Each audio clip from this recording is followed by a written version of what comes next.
نے انسان کو پیدا کیا اور کس عبادت کے لیے پیدا کیا. اور پھر ایک بات عرض کروں, اللہ ارشاد فرماتا ہے الا لیعبدون, صرف عبادت کے لیے.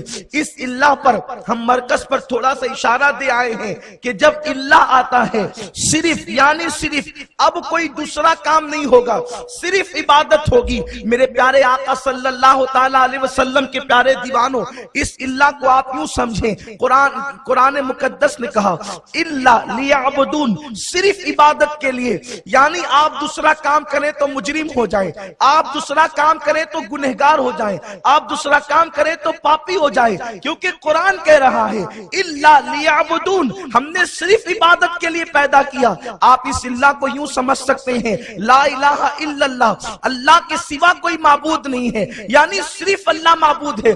اللہ کے سوا ایک ذرے کے برابر بھی اور ایک لمحے کے لیے بھی آپ نے کسی کو معبود مانا تو آپ مجرم ہو جائیں گے. تو پھر اللہ رب العزت فرما رہا ہے الا لیعبدون, انسان صرف عبادت کے لیے ہے. گویا کہ سونا اب پاپ ہو گیا ہے, توجہ فرمائیں, سونا پاپ ہو گیا ہے, بیٹھنا پاپ ہو گیا ہے, کھڑے رہنا پاپ ہو گیا ہے, اللہ اکبر گفتگو کرنا پاپ ہو گیا ہے, اللہ اکبر کسی کی شادی میں جانا پاپ ہو گیا ہے, شادی کرنا پاپ ہو گیا ہے. یہی تو آپ مطلب لیں گے, اس لیے کہ قرآن نے جو کہا الا لیعبدون, ہم نے صرف عبادت کے لیے پیدا کیا. اگر تم عبادت صرف رکوع کو سمجھتے ہو تب نکاح کرنا پاپ ہوگا. اگر تم عبادت صرف قرآن کی تلاوت کو سمجھتے ہو تو پھر کھڑے رہنا, بیٹھنا, سونا, جاگنا یہ سب جرائم ہو جائیں گے. لیکن اللہ رب العزت نے جس عبادت کے لیے تجھے پیدا کیا وہ تو 24 گھنٹے کی عبادت ہے,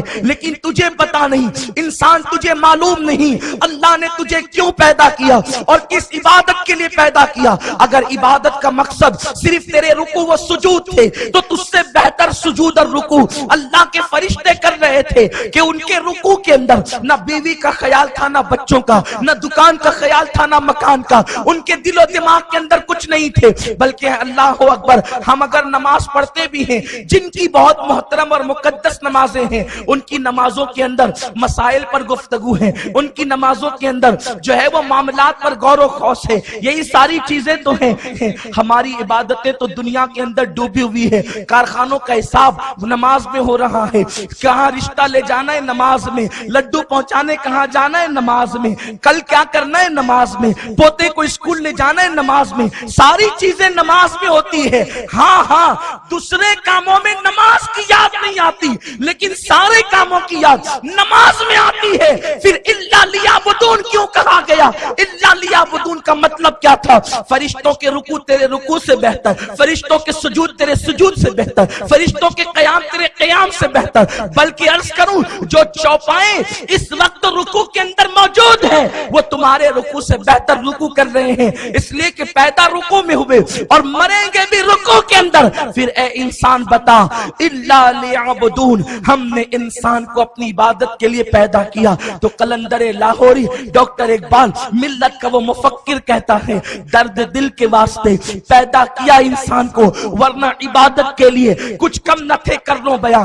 اللہ نے تجھے اس عبادت کے لیے پیدا کیا جو عبادت جبریل کے بس میں نہیں. اللہ نے تجھے اس عبادت کے لیے پیدا کیا جو میکائیل کے بس میں نہیں. اللہ نے تجھے اس عبادت کے لیے پیدا کیا جو اسرائیل و اسرافیل کے بس میں نہیں. اللہ نے تجھے اس عبادت کے لیے پیدا کیا جو فرشتوں کے بس میں نہیں. اللہ نے تجھے اس عبادت کے لیے پیدا کیا جو جانوروں کے بس میں نہیں. وہ کون سی عبادت ہے؟